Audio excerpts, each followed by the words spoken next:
Now at 6, Columbus residents begin the long process of cleaning up their community following yesterday's storms.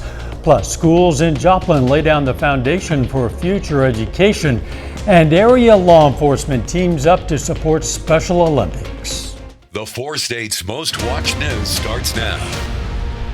Chainsaws and cleanup crews are in action today as communities around the 4 states deal with uprooted trees and downed limbs from yesterday's storms. This is KOAM News at 6. I'm Dow Quick. Some of the worst damage appears to be in Columbus, Kansas. As KOAM's Lonnie Walton reports, dealing with the damage could take weeks, even months.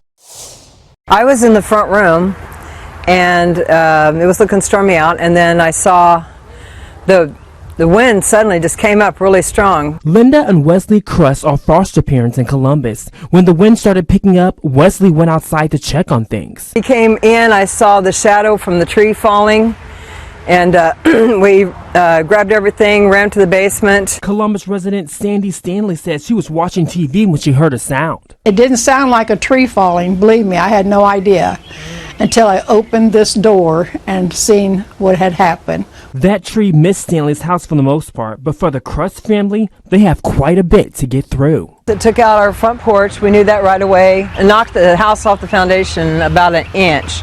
So everything inside, there's cracks all into the walls and everything on the inside. Our floors are bouncy now, they were very solid before. Ann Crust's large family of 12 are working long hours to get things back in order. It was about dark whenever we finally got the driveway cleared enough, because we were still under the, severe weather, so we wanted them to be able to get in and out. A lot of families across the 4 states still have plenty of work ahead, but no one was hurt. And for that, both Chris and Stanley consider themselves Very blessed. Reporting in Columbus, I'm Lonnie Walton, KOAM News.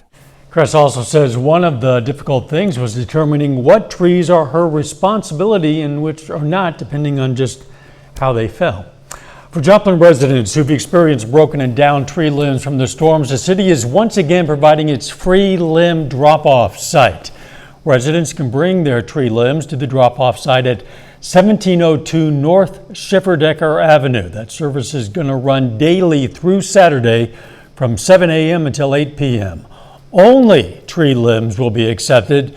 The city also wants to remind residents that residential trash service allows yard waste removal on regular trash pickup days. You can find more information on our website. Of course, that's KOAMnewsnow.com.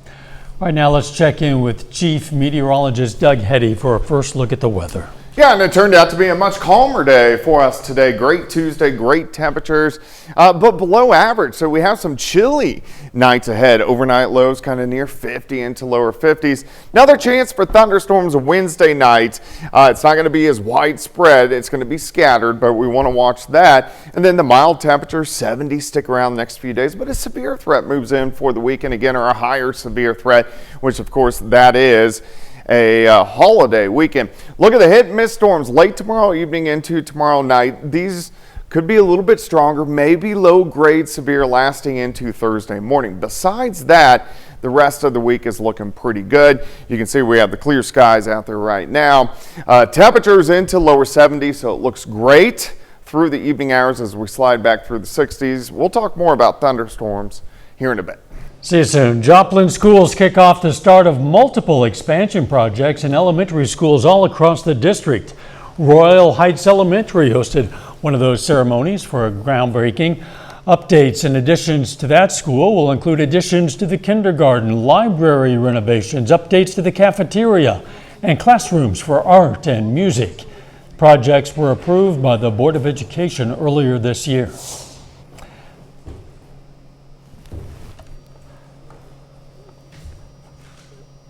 Area police agencies joined forces today in Webb City for a good cause. Officers took part in the law enforcement torch run for Special Olympics. All across different regions of the state, the torch is moving toward Kirksville, Missouri, where this year's games will be held.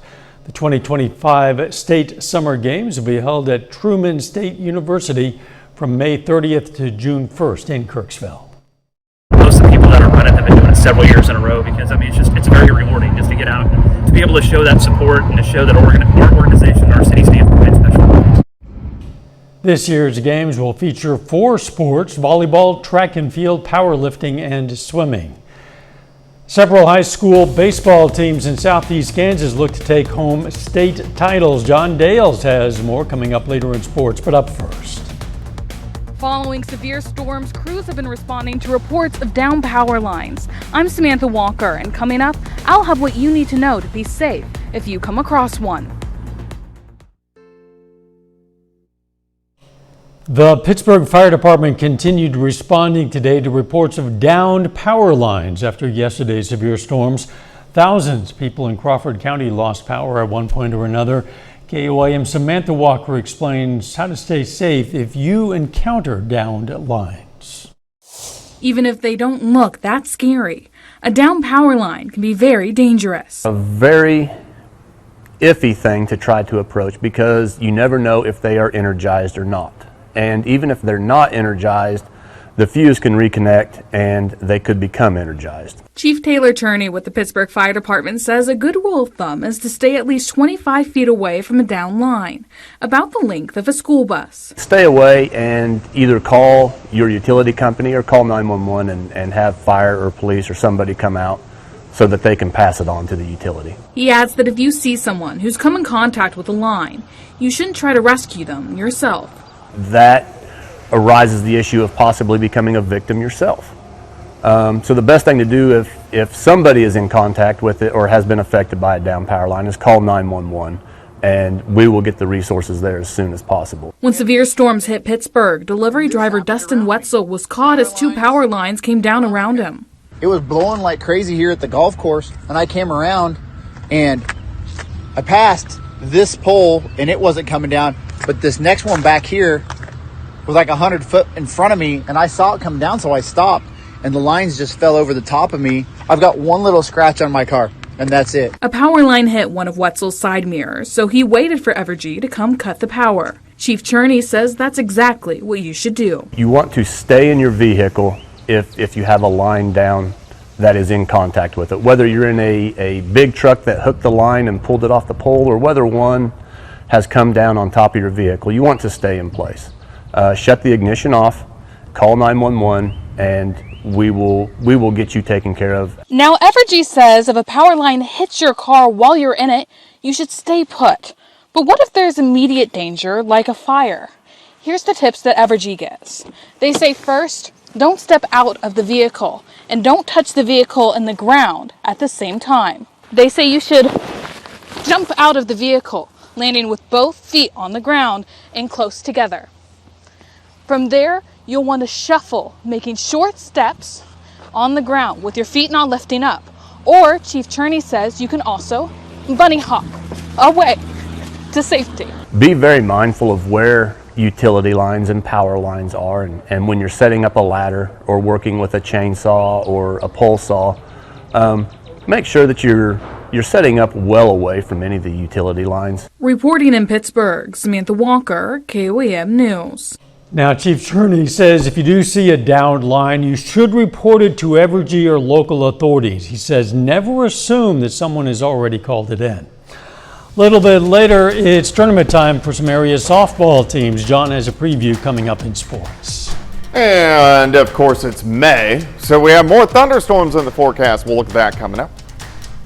Trade in your old vehicle and take. Well, it turned out to be a much calmer Tuesday after all the severe weather we had yesterday, but it is May, and of course we have more thunderstorms in the forecast. Tonight's fine, Wednesday's fine, but Wednesday night or late evening after 9 p.m., we should get some scattered thunderstorms. Now, these aren't going to be near as widespread, very hit and miss, but the ones that do get going, they could be strong to low grade severe. If they became severe, this would be mainly a hail threat, but of course, just keep it in the back of your mind. Kind of hit and miss through the night. Here's 1 o'clock in the morning on Thursday. We may start Thursday with a couple showers. Then we look pretty good from that point on. Outside, nice shot, Cornell Arts and Entertainment Complex Tower Cam. Of course, we are looking northeast through downtown. Fantastic evening, 69 Stockton, 74 in Grove. Independence is sitting at 77 degrees. A little windy for us today. We've had these kind of northwesterly winds, 10 to 20, but gusts have been higher than that, anywhere from about 30 upwards to 35 miles per hour at times. Kind of chilly tonight, 60s, 50s. We bottom near 50 degrees. All right, look at this big upper level low. Same upper level low that gave us the severe weather yesterday. Now it has shifted into the Dixie states, numerous tornadoes once again. So it's been multiple days of severe weather. Here's our weak little wave in Wyoming that will give us those pop-up thunderstorms for us as we go into Wednesday night. All right, tonight's fine. Kind of chilly. We'll stop 6:30 in the morning. When you're getting up, 50, 51 degrees. Let's go through the morning. We'll stop at the noon hour. A couple of high-level clouds, already lower 70s. Let me take you to about 5 p.m. near our high temperatures. Most of us 76, 77, 78 degrees. Of course, we get the scattered thunderstorms tomorrow night into Thursday morning, but then this all clears out. And once we go to Thursday afternoon, nice day, a little cooler, highs into the lower 70s on Thursday, and then another chilly night as we go into Friday morning, backing down into the lower 50s. Day planner for you, 68 by 11, 75 by 3 p.m. A pretty good day, but severe threat, a little higher threat moves back in. This is going to be Saturday and Sunday. And of course, this weekend is a holiday weekend, so we want to watch that. Let me take you into Friday. Kicking off the holiday weekend, thunderstorms to our west. Some of these guys get in Friday night into Saturday morning. Strong, most likely not severe. Once we get to Saturday afternoon, we get into the warm sector, so anything that develops will have the potential to be strong to severe. Let me take you into Sunday. Cold front slides in, and again, some strong to possibly severe thunderstorms. Now, this is several days away, but the threat is there, and of course, a lot of people will have outdoor activities, so just keep it in the back of your mind. 77 on Wednesday, 72 Thursday, 75 Friday, 80 Saturday and Sunday with those thunderstorm chances. Look at Memorial Day itself, kind of cool. We should be topping out near 80, high temp of 70 degrees, but overall, it's holiday weekend. It'll be fine. We prefer it didn't rain on the True. holiday weekend, but there you go. Thanks, Doug. Yep. Hey, don't forget, you can be the first to know about today's weather with KOAM Skywatch weather app. You can get severe weather updates sent straight to your phone, free of charge. It's available in the Apple App Store and the Google Play Store. Again, the KOAM Skywatch weather app. Still ahead, it's a busy day of high school baseball and softball across the four-stage. John Dales has all the highlights and scores from the playoff action. That's up next in sports.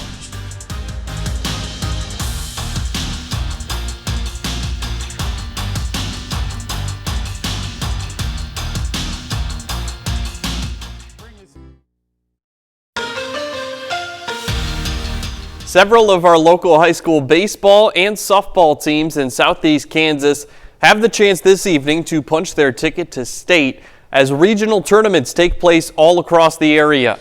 Class 3A regional semifinal this afternoon between Caney Valley and Columbus High School baseball. Top of the first inning, the Titans strike first. Jack Valela checks his swing and pops it up to shallow left. That'll fall in for a hit, and it brings in a run. Columbus jumps out to a 4-0 lead, but the Bullpups would answer, and in the bottom of the fourth, 2 runners on for Huck Seeger. He pulls it down the line in left field. That is fair, and it rolls all the way to the wall. That's a 2 RBI double. Caney Valley would eventually tie it at 4. Now to the top of the 6th. Titans with the bases loaded, and Valela gets hit by a pitch. That forces in the go-ahead run. They'd score another in that frame to go up 6-4. Caney Valley tries to respond in the next half inning, but the Titans turn this 4-6-3 double play to get out of the 6th, and Columbus knocks off the number 1 seed, Caney Valley, and moves on to the regional championship later tonight. So Columbus will face the winner between Frontenac and Girard in the championship. Right now they're in the final inning of that semifinal, and the Raiders lead 3-1. Meanwhile, in Humboldt, a couple more 3A regional semifinals take place this afternoon. Cubs squeak out an extra inning victory over Iola to earn a spot in the championship game. Neodesha falls to Burlington 3-0 in the other semifinal. That sets up a meeting between Humboldt and Burlington in the regional title game. That one's set to start pretty soon. High school softball regionals continue this afternoon as well, and that includes Pittsburgh, who's the #1 overall seed in Class 5A's East region. The Dragons, they look pretty dominant in their first game of the night, up 24-0 on Washington just a second inning. Safe bet that they'll advance to the regional title game, which takes place after this one. Fort Scott softball also hosting a regional, and the Lady Tigers up 8-0 on Labette County, likely on their way to the championship against Topeka Hayden later tonight. And moving over to Class 2, state champion Diamond in Missouri. They're our only local softball team remaining in the playoffs, and the Lady Wildcats, they hope to punch their ticket back to Springfield this evening. They've got a road matchup with Clever in the quarterfinal. Both of them come into tonight with just 7 losses on the year. This one got started at 5. I'll give you a final score later tonight at 9 and 10. And in Missouri high school baseball, dozens of our local teams remain alive. Some of those district tournaments, they've actually yet to begin. That's for the larger classes. In Class 2, New Heights Christian plays in the District 12 title game this evening. 2-seeded Cougars. They're on the road at #1 seed Purdy. They've faced each other once in the regular season. The game the Cougars won 5-4. This contest also just got started at 5. Switching gears to the Class 3 District 12 tournament, that's over in Stockton. Tonight, Lamar Baseball hopes to advance to the district final. The 3-seed Tigers battle with 2-seed Warsaw at 6:30. Class 4 District 10 tournament semifinals, they're in Stratford. The 4-seed Mount Vernon holds a 4-3 lead over the Indians. They're the host team and the #1 seed. Winner here will face the winner of tonight's second game between Nevada and Clinton. And then staying in Class 4, District 11 semifinals going on right now. The Hound Dogs take down the Cubs 7-3 in the first game of the night. They'll face the winner of Seneca and East Newton in the championship tomorrow. So yeah, very, very busy day for baseball and softball in Kansas and in Missouri. 24-0. That's amazing. Second Yeah. inning. Yes. Wow. We'll be right back. Here's a look at what's coming up on KOAM News at 9 on Fox 14 tonight. An ethics complaint is filed against a Carl Junction official. We're going to have the latest from tonight's city council meeting. Plus, authorities bring charges against a man for allegedly breaking into a Girard restaurant. And individuals come forward after what appears to be a paint war incident on Rainbow Bridge. Those stories, a lot more tonight. KOAM News at 9 on Fox 14. Soon you're going to be able to take a trip back in time thanks to your phone and a tap of your finger. The Fort Scott National Historic Site will pilot the first ever augmented reality experience there. Through the NPS app, visitors can experience digitally reconstructed historic structures in that national park. The app is available for iPhone and Android. The Fort Scott Historic Site, an interesting place, worthwhile place to visit with or without the app. And now that you have that app, even if you've been there before, you're going to want to go again. That'll be interesting. You hold up your phone and you'll be able to see a recreation of what had been there at one time. I have lived here almost 23 years and I've never gone up there. Oh my I need to go goodness. there. I know. And I'm a history buff. Have you been to Big Brutus? Never been to Big You've Brutus. got to be kidding me. You got to get out more. I know, I do. I definitely do. Watch for good weather when you do that. I will. And I will actually give you some. Tomorrow, 77, 72 on Thursday, a few thunderstorms tomorrow night. Holiday weekend, we're going to be dodging storms, so we want to keep our eyes on that. Yes, indeed. Thanks for joining us. We're going to see you right back here for KOAM News at 10. Let's make it a great evening.